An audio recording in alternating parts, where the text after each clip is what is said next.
Mi gente, my people, how you doing? It's March 6th, 2011. I'm Ellie, coming at you with Fat Free Diaries. I have no idea what number episode this is, but I've been trying to keep consistent with every week, give you something. Today's question is, what makes you special? I've been having a very intense conversation with my son for the last few days, and today we hit a milestone.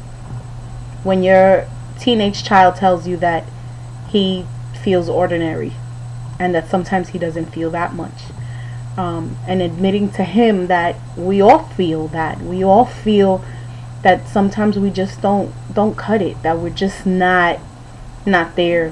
And some of us, it lasts a little while and we get through it, a day or two, we get over it, and others, we kind of live there. I realize it's so much easier to fail. It's easy to fail because you already know what the letdown is somewhere along the line of your life, whether you're in your teens, whether you're in your 20s, 30s, whatever that your age is. Disappointment is not unusual. Success is. How that is, why that is, I really don't know.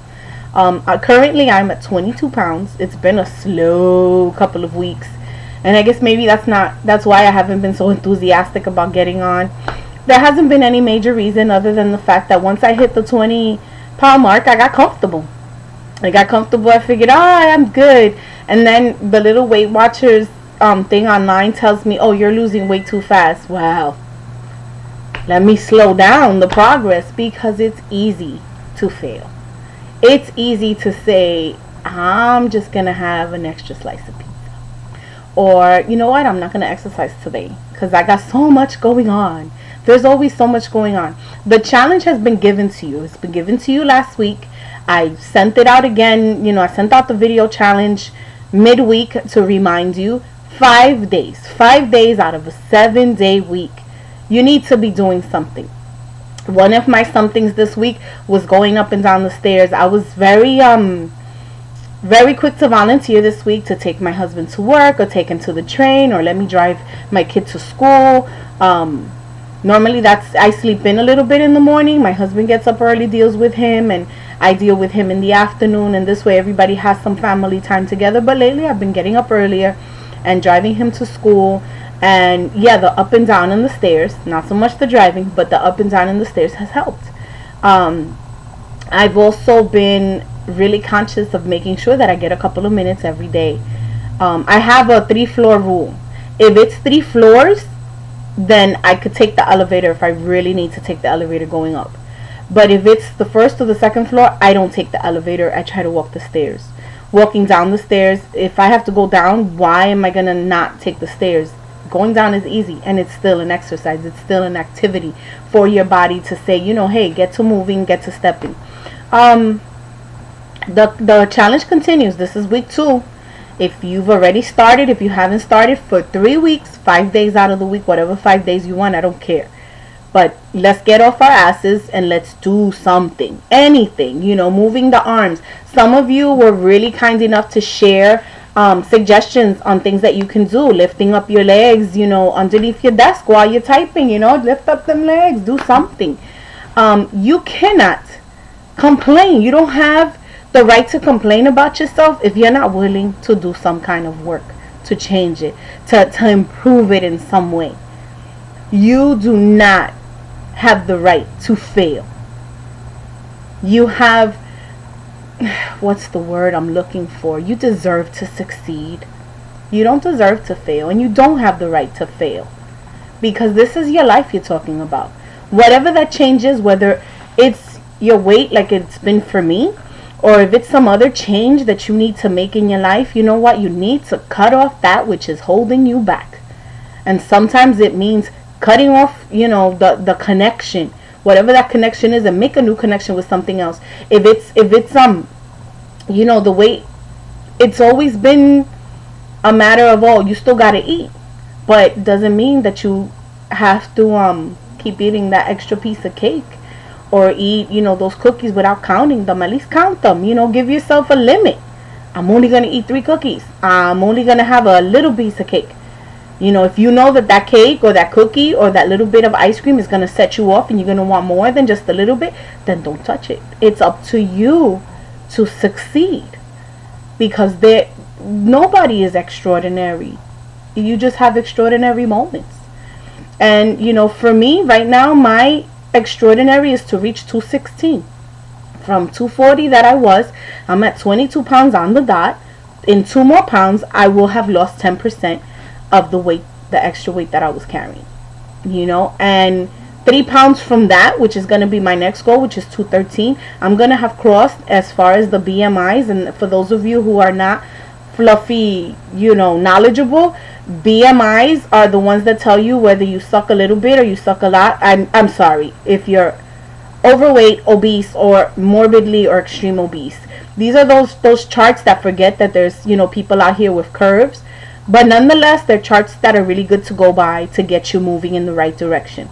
And I've been in the extreme obesity for a little bit too long. When I started this journey, I was in the middle of the chart, almost at the edge of the paper. I'm moving my way down, and it's really cool to see I have a little push pin, you know, as I'm coming down, and I left the one where I was, so I remember where I've been. But every time that push pin moves, it's an achievement. It's my extraordinary moment, because all of us have some kind of defect. We're not perfect. All of us have something that tends to mess us up, but it doesn't mean that that's something you have to hold on to and make it into a crutch. You really don't need to make that into a crutch. You can move on and make changes. It's up to you when and where. That's your choice. That's your empowerment. That's your extraordinary moment. That's your being extraordinary and having an extraordinary life. So stop being ordinary. Get on to your week 2. If you started the week 1, you know, do week 2 and let me know. You know, put a message out there. Let me know that this challenge is moving you along, that you can do it. Somebody reminded me the other day, really good looking somebody too, and if you're listening to this, you know who I'm talking about. He said, you know, that it takes 21 days to make a new habit. So let's make a new habit. And my habit has been now that every week I try to give myself 5 days.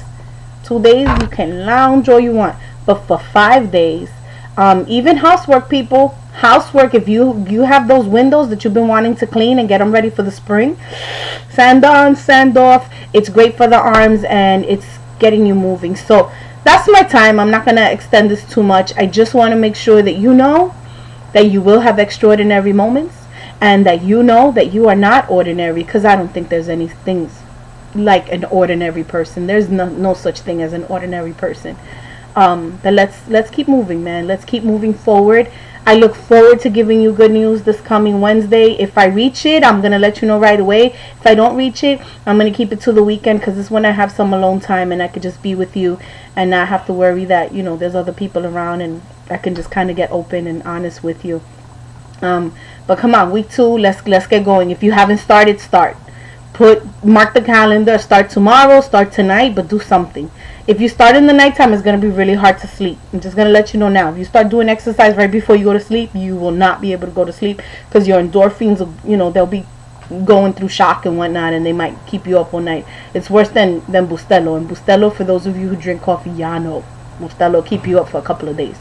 I love you. I miss hearing from a lot of you that used to, you know, text me or private message me all the time. Let me know that you're still with me, okay? I can't do this without you.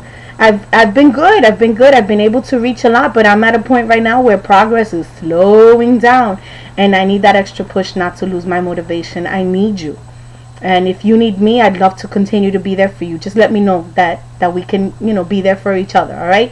So peace, love, and all those other wonderful things. I hope you have a happy, wonderful, rainy day if you're, you know, in this neck of the woods. And everybody else, you know, just love and kisses and besos to everybody.